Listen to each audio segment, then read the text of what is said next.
বন্ধুরা, good morning. কেমন আছো সবাই? আশা করি সবাই ভালো আছো, আর আমিও মোটামুটি ভালো আছি।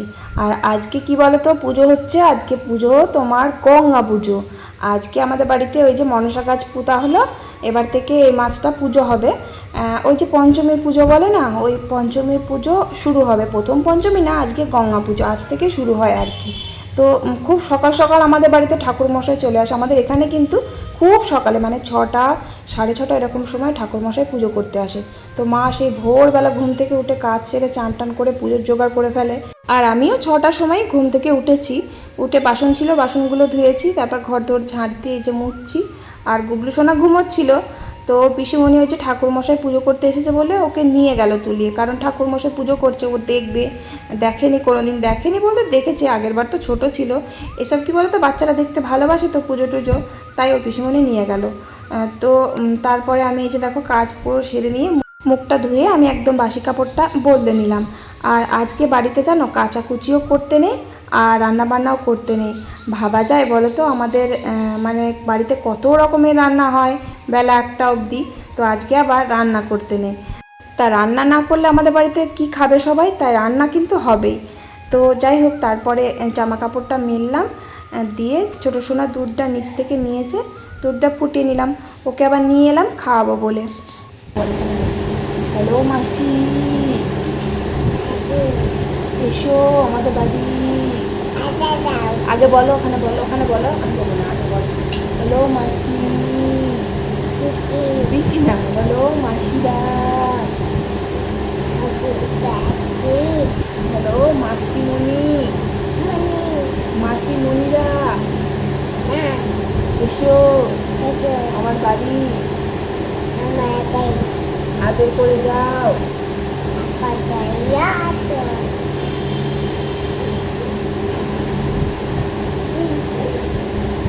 কুবলু সোনা না এরকম মাঝে মাঝে এত পাকা পাকা কথা শিখেছে, এমন এমন কথা বলে না, মানে আমার নিজেরই কেমন অবিশ্বাস্য লাগে, যে মনে হচ্ছে যেন কেউ শিখিয়ে দিয়েছে। খুব পাকা পাকা কথা হয়েছে, আর ওর কথা না খুব তাড়াতাড়ি মানে বলা শিখেছে, খুবই তাড়াতাড়ি কথা বলা শিখেছে ছোটো সোনা। তো যাই হোক, তারপর ওকে খাইয়ে দিলাম, আর থাকলোই না, খাওয়ানো হয়ে গেছে। ও পিসি যাবো করে নিজে চলে গেল। তারপরে আমি এই যে চাটা খেয়ে নিলাম। আর ভাত ওই যে বললাম না রান্না হবে, রান্না কোথায় হবে জানো? রান্না হবে আমার বড় ননদের বাড়িতে। বড় ননদের বাড়িতে না রান্না করতে আছে। তো ওই যে মা উপোসটা করে, তাই মায়ের জন্য আর আমরা সবাই আর কি আলু চচ্চড়ি খাবো। জল খাবারে কালকে রাত্রে পান্তা ভাত করে রাখা হয়েছে জল খাবারে খাওয়ার জন্য। তাই এই যে আলু কেটে নিচ্ছি, আর আলু চচ্চড়ি করব। আলু পটল বেশ একটু ঝাল ঝাল করেই করবো, একটু ছোলা দেবো, দিয়ে আলু চচ্চড়ি করবো প্রেশার কুকারে। মানে আজকে বাড়িতে ছ্যাঁক ছুঁক তেলের কিচ্ছুই রান্না করতে নেই, উনুন ধরাতেই নেই। তো উনুনে করবো না, ওই গ্যাসেতেই মানে রান্না করবো না, ওই যে প্রেশার কুকারে আলু চচ্চড়িটা বসিয়ে দেবো। আর জানো আমাদের বাড়িতে এই যে পঞ্চমীর পুজোটা হয় বা গঙ্গা পুজোর, এই প্রসাদটা কি জানো? প্রসাদটা না উচ্ছে, মানে উচ্ছে ছাড়া এই পুজোর প্রসাদ হয়ই না আর কি। মানে উচ্ছে না থাকলে প্রসাদ বলে মানাই হবে না, মানে হবেই না আর কি পুজো উচ্ছে না থাকলে। তো প্রসাদটা আবার চিবিয়ে খায় না, মানে চালের সাথে কলার সাথে আর এক টুকরো উচ্ছে নিয়ে প্রসাদটাকে গিলে খেতে হয়। হ্যাঁ, এরকমই নিয়ম। অনেকের বাড়িতে হয়তো আছে, আবার অনেকের বাড়িতে হয়তো নেই। তো যাই হোক, তারপর প্রসাদটা খেয়ে ওই যে আলু চচ্চড়িটা বসিয়ে দিলাম, অনেকটাই বেশি হয়ে গেছে, প্রেশার কুকার একদম আইঢাই করছে। তারপরে আমার গুবলু সোনা কী খাবে, কারণ রবিবার, এবার অঙ্গনারীর যে খিচুড়িটা সেটা তো দেবে না, আজকে বন্ধ স্কুল। তাই জন্য ওর ওই যে ডালিয়া দিয়ে না, মুগ ডাল দিয়ে খিচুড়ি বানিয়ে দিচ্ছি, মানে একদম সিদ্ধ সিদ্ধ আর কি। ওই আলু, এক টুকরো পটল, তারপরে সর্ষের তেল নুন একবারে দিয়ে সিটি মেরে নেব। আর তারপরে একটু ঘি দিয়ে খাওয়াবো, বেশ ভালো হবে খেতে। কারণ আজকে মশলা টশলা দিতে নেই, বললাম না ওই যে ছ্যাঁক চুক করতে নেই বাড়িতে, তাই জন্য। আর মুগ ডালটা আমি ভেজেই রেখেছিলাম, অনেক দিন থেকে ভাজাই ছিল, ওই যে সেই ষষ্ঠীতে ডাল করেছিলাম না, তখনই ভেজে রেখেছিলাম। তারপরে এই যে দেখো আলু চচ্চড়ি হয়ে গেছে। আর এই যে দেখো আলু পটল, তারপরে সোয়াবিন দিয়ে একটা তরকারি হবে, সেটা বাড়িতে হবে না, ননদের বাড়িতে হবে। গ্যাসটা নিয়ে যাবে আমার বর, আমি ওখানে রান্না করব। তো এই যে দেখো পান্তা ভাত আমি সবাইকে বেড়ে দিচ্ছি। আমরা সবাই পান্তা ভাতই খাবো, কালকে রাত্রে ভাতটা করে রেখেছিলাম, তো সেই ভাতটাই আর কি খাবো। এবার আমাদের বাড়িতে আঁশ খেতে নেই তা না, আঁশ খেতে আছে, কিন্তু মানে রান্না বান্না কিছু করতে নেই, আর ছ্যাঁকছুক কিছু করতে নেই। আবার অনেকের বাড়িতে কি নিয়ম জানো, পঞ্চমীর দিন মাছ না খেলে মানে হয় না, কি মাছ খেতেই হয়, পঞ্চমীর দিন মাছ রান্না করতেই হয়। যদিও মাছ না আনে তাহলে ওই মাছের যে ঝুড়ি বলে ওটা ধোয়া নাকি জল তরকারিতে দিতে হয়। হ্যাঁ, অনেকের বাড়ি আছে যেটা, যেমন আমার ননদের বাড়িতে আছে, আমার বড় ননদের বাড়িতে ওদের আবার পঞ্চমীর দিনকে মাছ রান্না করতেই হবে। তুমি যাই রান্না করো না কেন তোমাকে মাছ রান্না করতেই হবে। আর আমাদের বাড়িতে তো রান্নাই করতে নেই। আবার আমাদের মানে পঞ্চমী হয়, দু একটা পঞ্চমীতে চাল নেড়ে ভাত রান্না করতে আছে, মানে চালটাকে নেড়ে নিয়ে ভাত রান্না করতে আছে। চালটা ধুলে হবে না, মানে কড়া হাঁড়ির মধ্যে আগে দিয়ে দিলাম, দিয়ে চালটাকে একটু নাড়াচাড়া করে জল ঢেলে দিলাম, এরকমভাবে ভাত করতে আছে, শুধু সিদ্ধ সিদ্ধ ভাত। তো যাই হোক, তারপরে আমরা সবাই পান্তা ভাতটা খেয়ে নিলাম। আর ছোটো সোনাকেও খাইয়ে দিয়েছি। আর ওই আমার যে কাকা শ্বশুরের মেয়ে আছে না, ওই ষষ্ঠীতে এসেছে, ওর একটা ছোট মেয়ে আছে, তো ওর জন্য ডালিয়া করেছিলাম, একবারে বেশি করে করেছিলাম। তো ও আর আমার ছোটো সোনা দুজনাই খেয়ে নিল। তারপরে আমরা ভাত টাত খেয়ে যে দেখো বাসন কুসনগুলো ধুয়ে নিচ্ছি। তারপরে আমি ওই বড় ননদের বাড়িতে যাব, গ্যাসটা নিয়ে দিয়ে রান্নায় বসবো। দেখো আজকে যে পুজো বাড়িতে, তবু যে একটু রেস্ট নেবো, যে রান্না বান্না করতে হবে না, বেশ ভালোই হলো। তো কিছু করার নেই। খাবে কি বলো, তোমার ছেলে পিলেগুলো খাবে কি, বাবা খাবে কি, বাবা ধরো অসুস্থ, একটু ভাত না পেলে থাকতে পারবে না। আমাদের বাড়িতে এরকমই, মানে মুড়ি খেয়ে একদিন কেউ থাকতে পারবে না, চিড়ে মুড়ি খুব একটা কেউ পছন্দ করে না, কেউই খেতে ভালোবাসে না, না আমি ভালোবাসি না আমার বর, না বাবা আর কি, আমার বড় ছেলে তো খাই না ওসব। তাই জন্য ভাত যখন বসাতেই হবে একবারে বড় হাঁড়ি করে। এই যে দেখো আমার বড় ননদের বাড়ি, এটা বড় ননদের বাড়ি। আমার বর গ্যাসটা, আমাদের গ্যাসের ওভেনটা, মায়ের ওভেনটা আর সিলিন্ডার এনে দিয়েছে। তো আমি ভাত বসিয়ে দিয়েছি, কিন্তু কী বলো তো, বড় হাঁড়ি তো, গ্যাসের মধ্যে ভাত হতে অনেক সময় লাগবে। আবার তার উপরে আবার এই ছোটো গ্যাসটা জ্বলেই না একদম, তো কিছু করার নেই, একটু দেরি হয়ে যাবে। তা আমি আমার বরকে অনেকক্ষণ আগেই বলেছি যে তুমি তাড়াতাড়ি গ্যাসটা দিয়ে আসবে, তাড়াতাড়ি রান্না করে ফেলবো। আর আমার বড় ননদের কিন্তু উনুন নেই, ও গ্যাসে রান্না করে। যদি দিদির উনুন থাকতো তাহলে আমি উনুনে আমার কাঠ, তারপরে পাটকাঠি এটা ওটা নিয়ে এসে ফটাফট রান্নাটা করে নিতে পারতাম। তো গ্যাসের মধ্যে কিছু করার নেই, অনেক দেরি হয়ে যাবে। আবার আমার বর অনেক দেরি করে গ্যাসটা এনে দিয়েছে, আর আরও তার জন্য দেরি হবে। আর তরকারিটা করবো, যদি ছোটো গ্যাসটা ভালো জ্বলতো তাহলে ওই যে একদিকে ভাত একদিকে তরকারি করে নিতাম, ঝটাপট হয়ে যেত। তো ভাতের চালটা ধুয়ে দিলাম, আর পটল সিদ্ধ দিলাম, আর আলু সিদ্ধ, আর উচ্ছে সিদ্ধ দিলাম। উচ্ছে সিদ্ধ দিয়ে গরম গরম ভাত খেতে খুব ভালো লাগে। আমার ননদ বললো যে উচ্ছে ভাতে দিয়ে দাও, আমি খাবো, আমারও ভালো লাগে। আর একবারে বেশি করে চাল নিয়েছি কেন বলো তো, আমার ওই কাকা শ্বশুরের বাড়িতেও ভাত দেবো, কারণ ওদেরও তো রান্না করতে নেই, যেহেতু আমি রান্না করছি তাই একবারে ভাত দিয়ে দেবো। আর তরকারিটাও অনেকটাই হবে, এক প্যাকেট সোয়াবিন এনেছি, সোয়াবিন দিয়ে ওই পটল দিয়ে আলু দিয়ে তরকারি করব, বেশি করেই আলু কেটেছি, বেশি করে তরকারি করব, দিয়ে ওদের একটু দিয়ে দেবো আর আমাদের জন্য একটু রেখে দেবো। আর রাত্রেবেলা আমরা কিছু খাবো না, রাত্রে ভাবছি যে বাজারে যাব। আমার বড় ছেলে বলছে যে বাজারে নিয়ে যাবে আজকে, কারণ রান্না বান্না নেই, ওর ভীষণ বাজারে যেতে ইচ্ছা করছে, তাই জন্য বাজারে রাত্রেবেলা নিয়ে যাবো, ওকে খাইয়ে আসবো বা খাবার কিনে নিয়ে আসবো। আর তারপর দেখো আমি এই যে এখানে রান্না করতে এসেছি, আমার বড় ছেলে খুঁজে বেড়াচ্ছে মা কই মা কই। তো এই যে দেখো মায়ের কোলে এসে বসে পড়েছে। সে কি আর বলবো, কেন বসেছে জানো, ওই ফোনটা নেবে আর কি, মানে আমি যেটুকু টাইম ভিডিও করব না ওই সেই টাইমটা ও ফোনটা দেখবে।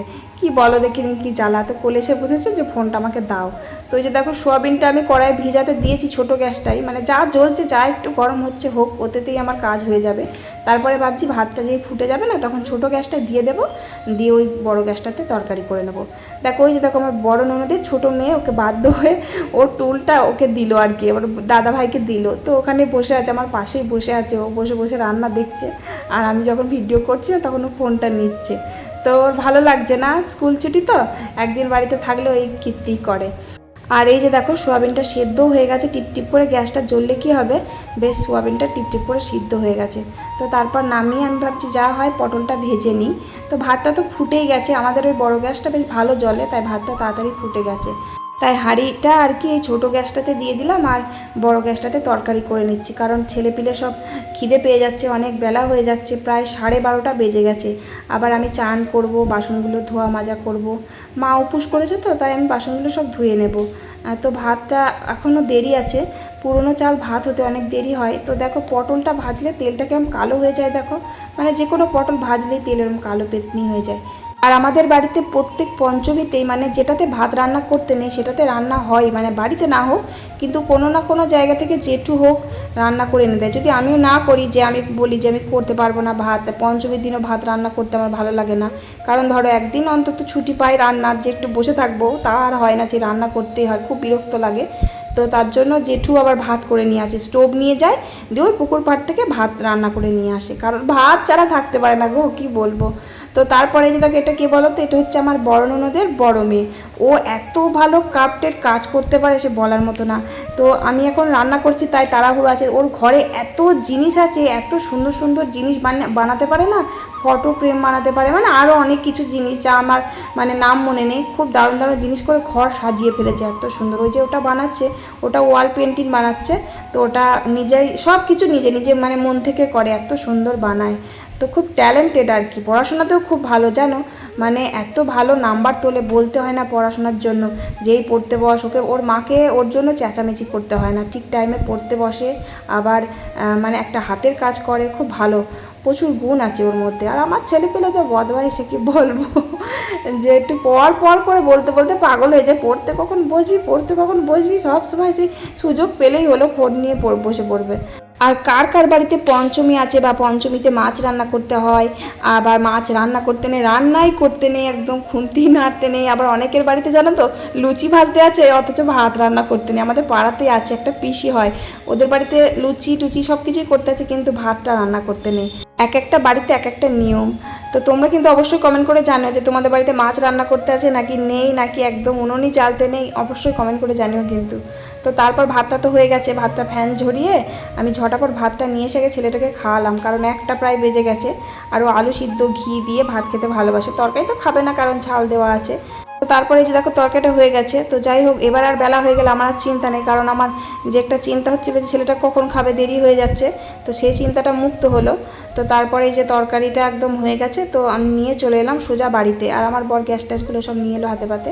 তো তারপরে ওই যে কাকা শ্বশুরের বাড়িতে ভাত দেবো বলে ভাতগুলো বাড়ছি, কারণ ওরও বাড়িতে ছোট একটা মেয়ে আছে, ওই যে আমার কাকা শ্বশুরের বড় মেয়ের ছোট একটা মেয়ে আছে, তো ভাত খাবে।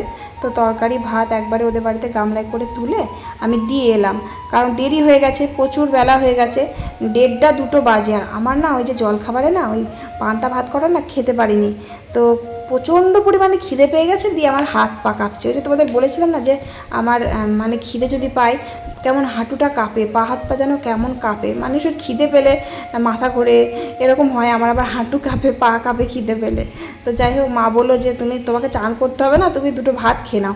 আমি বললাম না না, আমার গরম করছে প্রচণ্ড, আমি চান না করে ভাত খাবো না। তো ঝটাপট আমি চানটা করলাম, চান টান করে এই যে দেখো ভাত নিয়ে বসে পড়েছি। যাই হোক, আজকে পঞ্চমীর দিনও মানে এক তরকারি ভাত হোক, যাই হোক রান্না কিন্তু করতে হলো। প্রায় রান্না করতে মানে বাড়িতে যদি রান্না করি এতটাও বেলা হয় না, প্রচুর বেলা হয়ে গেছে আজকে রান্না করতে, গ্যাস আনা নেওয়া করতে করতে আবার টিপ টিপ করে গ্যাস জ্বলছিল তার জন্য। তো এই যে দেখো তরকারি, এক তরকারি ভাত, আর ওই সিদ্ধ ওই আলু সিদ্ধ, পটল সিদ্ধ আর উচ্ছে সিদ্ধ দিয়েছি। তো আমার ছেলে সোয়াবিন খেতে খুব ভালোবাসে, ওই দিয়ে ওর খাওয়া হয়ে যাবে। আর উচ্ছে ভাতে দিয়ে না একটু ঘি খেতে খুব ভালো লাগে, ঘি দিয়ে মেখে উচ্ছে ভাতে খাবে, যে কোনো মানে উচ্ছের তরকারি। আমার ননদ বলে যে ঘি দিয়ে খাবে উচ্ছে চচ্চড়িটা, সেটাও নাকি ভালো লাগে। তো উচ্ছে চচ্চড়ি ঘি দিয়ে আমি খাইনি কখনো, উচ্ছে ভাতেটাই খেয়েছি ঘি দিয়ে, বেশ ভালো লাগে খেতে। উচ্ছে ভাতে আমার বড় ছেলেও খাবে না, আবার আমার বড় উচ্ছে ভাতে খায় না, শুধু আমি একাই খেলাম, আর ওই যে আমার ননদ খেলো আর জেঠু খেয়েছে। এরপর আবার যে পঞ্চমীটা আছে ওটা হচ্ছে প্রথম পঞ্চমী, প্রথম পঞ্চমীতেও কিন্তু রান্না করতে নেই। তো তখন আবার আমাকে মনে হয় গ্যাস টেনে টেনে নিয়ে গিয়ে রান্না করতে হবে, সত্যি ভালো লাগে না জানো, একটা দিন না হয় মুড়ি ফুড়ি খেয়ে নিক, তা খাবে না, কিন্তু আবার মনেও হয় যে ছেলেগুলো খাবে কি, আমার ছোটো সোনা তো মুড়ি খেতে পারবে না, ডালিয়া কি 3বার খাও বলো তো, 3বার খেতে পারবে না ও, এমনি ডালিয়া পছন্দ করে না, যদি একবার ভাত হয় খুব ভালো হয়। তারপর খেটে এই যে কুবলু সোনাকে ঘুম পাড়াবো, এবার একটু শুয়ে পড়লাম। তারপর ঘুম থেকে উঠে বাসন কোসনগুলো ধুলাম, ঘরদোর ঝাড় দিলাম, ছেলেটাকে খাওয়ালাম, খাইয়ে নিচে দিয়ে এলাম। আর এই যে দেখো একটু সেলাইয়ের কাজ আছে, তো সেলাইয়ের কাজটা কমপ্লিট করতে বসলাম। এরপর সেলাইয়ের কাজটা হয়ে গেলে আমরা বাজারে যাব, ছেলেটাকে নিয়ে, বড় ছেলেকে নিয়ে, ছোটো সোনাকেও নিয়ে যাব, ওর বাবাও যাবে, বাইকে করেই যাব। তো আমার বড় ছেলে বলছে চলো আমরা হেঁটে হেঁটেই যাই। তো হেঁটে হেঁটে না মানে ভালো লাগে না জানো হেঁটে হেঁটে যেতে, আর মানে শরীরে কেমন এনার্জি নেই। হেঁটে হেঁটে আমাদের বাজার কিন্তু অনেকটাই দূরে, ক্ষমতা নেই আমার হেঁটে হেঁটে যাওয়ার, মাজা কনকন করে, তারপরে হাতে পায়ে যন্ত্রণা করে। তার জন্য আমার হেঁটে যেতে ইচ্ছা করে না। তো ওর বাবাকে বললাম তোমার কাজ শেষ হয়ে গেলে আমাকে একটু ফোন করে দিও, তো আমরা বাজারে যাব। বাজারে যাওয়া তার আগে আবার ব্যাংকে যেতে হবে, টাকা তুলবো। আমার ছেলেটা, বড় ছেলে কেন বলো তো, বড় ছেলে সেদিন জন্মদিনে কিছুই খাওয়াতে পারিনি, কিছুই স্পেশাল কিছু করিনি, তাই ওর আজকে পছন্দ মতো খাবার এনে দেবো। যদি ও বাইরে খাবে, তা না হলে বাড়িতেই এনে দেবো, খাবে। তো ফুটবল একটা পছন্দ করেছে, ফুটবল কিনে দেবো একটা, তাই ওকে বাজারে নিয়ে যাব। তো এই যে দেখো একটা মানে জানালার পর্দা, আমার কাকি শাশুড়ি জানালার পর্দা সেলাই করতে দিয়েছে, অনেক দিন হয়ে গেল, তাই করাই সময় পায় না। সেলাইয়ের কাজ অনেক আসে জানো, শুধু আমি করতে পারি না, সময় পাই না তাই। তারপর এই যে দেখো রেডি হয়ে গেছি, তা গুবলু সোনাকে বলছি তোমাকে আমি নিয়ে যাব না, মামামের কাছে তুমি থাকো আর আমরা যাই ঘুরে আসি বাজার থেকে। দিয়ে কি কান্না, মানে এত কাঁদছে, ভাবছে যে সত্যি আমাকে না নিয়ে চলে যাবে। তো থাকবেই না মায়ের কাছে, কিছুতেই যাবে না, মা কোল পাচ্ছে, কিছুতেই গেল না। এমনি সময় কিন্তু মায়ের কাছেই সবসময় যেতে ভালোবাসে, পছন্দ করে, আমার কাছে আসতে চায় না মা থাকলে পারে। তো আজকে এলো না, কারণ বাইক নিয়ে বেরোচ্ছি তো, তাই ও বাইকে করে ঘুরতে খুব ভালোবাসে। তারপরে চলে এলাম বাইকে করে। আর প্রথমে যে বললাম না ব্যাংকে যাব, ব্যাংকে এলাম, ব্যাংকের শাখাগুলোতে তো টাকা তুলবো। তো ব্যাংক থেকে তারপর টাকা নিয়ে সোজা যাব ওই ফুটবলের দোকানে। ও ফুটবল একটা পছন্দ করেছে, ওর বাবার সাথে এসেছিলো একবার, দিয়ে ফুটবল একটা পছন্দ করেছে। তো ফুটবলটা আগে নেব, তারপর খাওয়া দাওয়া যদি এখানে করবে, তা না হলে বাড়িতে নিয়ে যাব, কারণ প্রচণ্ড গরম তো, ওই রেস্টুরেন্টে বসে খেতে খেতে না পুরো আলু সিদ্ধ হয়ে যাবে। আর ওর বাবা প্রচণ্ড পরিমাণে ঘামে, ওর বাবার প্রচণ্ড গরম লাগে, প্রেশার হাই তো, তাই জন্য। তারপরে টাকা তুলে তারপরে এলাম ফুটবলের দোকানে। তো মানে যে দোকানে পছন্দ করেছিল সেই বলের দোকানে, সে দোকানটা আর কি বন্ধ ছিল। আর এই দোকানটাতেও ছিল তো, কিন্তু খুব দাম বেশি বলছিল, মানে অতিরিক্ত সে গলাকাটা দাম, তাই জন্য ওর বাবা নিতে চাইলো না, বললো পরদিন আসবে, মানে কালকে যাবে, কালকে গিয়ে কিনে নিয়ে আসবে। দোকানটা কালকে খুলবে, আজকে কি কোনো কারণে বন্ধ ছিল, যা হোক হবে। তো তারপর চলে এলাম ফুচকার দোকানে। আমি বড় ছেলেকে বললাম যে ফুচকা খা, তো বল পাইনি বলে ওর একটু রাগ হয়েছে, তাই বললো যে ফুচকা আমি খাবো না। ফুচকা খেতে ভালোবাসে কিন্তু খেলো না, ও বললো আমি চিকেন ললিপপ খাবো। তো খেলো না বলে আমার বড্ড খেতে ইচ্ছা করছিল, আমি খেলাম। তো এই যে দেখো চিকেন ললিপপ খাবে বলে আমি চলে এলাম এই দোকানে। আর রোল নেব আমরা আর কি, এগ রোল নেব আর চিকেন ললিপপ আর বিরিয়ানি, মানে ওর যা যা খেতে ইচ্ছা করেছে তাই তাই আমি বলেছি, আমি তাই তাই আর কি অর্ডার দিয়েছি। তো ওর পছন্দ মতো খাবার কিনে নিয়ে সোজা চলে এলাম। আর টুকিটাকি আর কি এটা ওটা কিনেছি, ছেলেটার জামা প্যান্ট কিনেছি, এই ছোটো সোনার জন্য জামা প্যান্ট কিনেছি। প্রচণ্ড গরমের জন্য যা জামা প্যান্ট আছে না, খুব মোটা মোটা গেঞ্জি, তো খুব কষ্ট হচ্ছে গরমের জন্য, তাই পাতলা পাতলা সুতির জামাগুলো কিনে নিয়ে এলাম, কারণ এগুলো যদি গরমে পড়ে না অতটা কষ্ট হবে না, তাই এই জামাটা কিনে নিয়ে এলাম। আর একটা কুল, এই যে আমুল কুল কি বলে, লস্যি নাকি, এটা ওখানেই বাজারে আর কি ছেলেটাকে কিনে দিয়েছিলাম ছোটো সোনাকে, তো ধরে একদম রাস্তায় টান মেরে ফেলে দিল। আর একটা আদর্শলিপি বই ওর বাবা কিনেছে, আর একটা স্লেট কিনেছে, পড়াবে আর কি, একটু অনেক কথা বলা শিখেছে তো, তাই পড়তে চাইলে যদি পড়ে তো পড়বে। আর একটা কি বলে ওই ডেয়ারি মিল্ক নাকি ডার্ক, সেটা একটা নিয়েছে। আর এই যে দেখো খাবারগুলো সব এতেই আছে, আর একটা থামস আপ আর চিড়ের প্যাকেট একটা নিয়েছি, ব্যাস। কিন্তু আমার ছোটো সোনার জামাগুলো আমার খুব পছন্দ হয়েছে, দেখো খুব সুন্দর না, বেশ ছোটো সোনাকে পরলে ভালো লাগবে। আর ওই যে খাবার দাবারের সাথে এনেছি তো, তাই জামাগুলো কেচে দেবো। আর কাঁচা হয়ে গেলে কালকে আমি পুরো মেশিনে না সেলাই ধরিয়ে দেবো, কারণ এই সব জামাগুলো না মানে সেলাই খুলে যায় খুব, দেখি যত ভালোই দামি নাও না কেন সেলাইগুলো খুলে যায়, তাই মেশিন যেহেতু আছে তাই মেশিনে সেলাই ধরিয়ে দেবো। আর ওই বোতামগুলো সুতো দিয়ে একটু ভালো করে বেশ মানে সেলাই করে দেবো, তাহলে অনেক দিন টিকবে। তারপরে যে দেখো চিকেন ললিপপ, তো কি বলবো, এইসব জিনিস না আমার বাইরের জিনিস খেতে ইচ্ছা করে না, আমার তো মনে হয় বাড়িতে বানিয়ে খাওয়া অনেক ভালো। মানে কি বলবো, কবেকার তেল তার নাইকো ঠিক, আমার সত্যি বাইরের জিনিস খেতে খুব একটা ভালো লাগে, শুধু বিরিয়ানি ছাড়া। আমি সত্যি বিরিয়ানি ভীষণ ভক্ত, আমার বিরিয়ানি খুবই ভালো লাগে। আগে কিন্তু খেতাম না, আগে ওই আতরের যে গন্ধটা, ওই গন্ধটা সহ্য করতে পারতাম না, কিন্তু এখন মানে ওই আতরের গন্ধে পেট ভরে যায়, এতটাই ভালো লাগে সে বলে বোঝাতে পারবো না। খুবই প্রিয় খাবার ওটা আমার, মানে ফেভারিট ডিশ আর কি। তো তারপর এই যে দেখো রোলটাও খুব টেস্টি হয়, যার দোকান থেকে রোলটা নিলাম ওই দোকানের রোলটা ভীষণ টেস্টি হয়। আর ওই যে বললাম না জামা কাপড়গুলো ওই খাবার দাবারের সাথে নিয়ে এসেছি, তাই এঁঠু হয়ে গেছে, জামা কাপড়গুলো কেচে দিলাম। সকালবেলা শুকিয়ে যাবে যখন, তখন বিকেলের দিকে যখন সময় পাবো আমি সেলাই করে দেবো। আর একজন কমেন্ট করেছে সঙ্গীতা মণ্ডল, যে দিদিভাই তোমার টাইটেলটা কি? আমার টাইটেল কি বলো তো, আমার টাইটেল সাধু খান, প্রিয়াঙ্কা সাধু খা, বাংলায় সাধু খা আর ইংলিশে সাধু খান হচ্ছে। আর একজন কমেন্ট করেছে রিমা মুখার্জি ফ্রম টাকি, কমেন্ট করেছে যে দিদিভাই তোমার ফোনটা কি ফোন, কি সুন্দর লিপস্টিক না দিয়ে লিপস্টিক হয়ে যাচ্ছে। আমার ফোনটা কি বলো তো, আমার ফোনটা ওপো সেট। তো ওপো বলতে ওপোর কিন্তু অনেক রকম আছে, এটা কিন্তু নতুনই লঞ্চ হয়েছে, লঞ্চ হয়ে যাওয়ার মানে 10 দিন পরই আমি কিনেছি। এটা হচ্ছে ওপো F25 নতুন সেট। তো সেটের ক্যামেরাটা খুবই সুন্দর। ওই যে লিপস্টিক না দিয়ে লিপস্টিক হয়ে যাচ্ছে, বেশ ভালো হচ্ছে, লিপস্টিকের টাকাটা বেঁচে যাচ্ছে। আর একজন কমেন্ট করেছে যে প্রিয়াঙ্কা, উনুনে যে রান্না করি তো আমি, হাঁড়িতে কি মানে কাদা দিলে কি তাড়াতাড়ি উঠে যাবে, নাকি উনুনে ছাই দিলে তাড়াতাড়ি উঠে যাবে? এবার দেখো, আমি না আগে ছাই মাখিয়ে দিতাম, ছাই দিয়ে উঠে যায় তাড়াতাড়ি, কিন্তু মাঝে মাঝে এমন দাগ হয়ে যায় সে আর ওঠেই না। তো কাদা দিলেই ভালো হয়, কিন্তু কাদাটা যেন এঁটেল মাটি না হয়, এঁটেল মাটি হলে আবার চিপকে লেগে যায়, আরও কালি হয় প্রচণ্ড। তো যাই হোক, সবাইকে অনেক ধন্যবাদ, আর ঈদের সবাইকে অনেক অনেক শুভেচ্ছা। ঈদ মোবারক, সবাই খুব আনন্দ করো, সবাই ভীষণ ভালো থেকো। তারপরে যে দেখো, ছেলেকে খাইয়ে বড় শান্তি পেলাম, ও খুশি আর আমিও খুশি। চলো, ভালো লাগলে একটা লাইক করে দিও আর কমেন্ট করে দিও। টাটা, আজকের মতো বাই বাই, গুড নাইট, সবাই ভালো থেকো।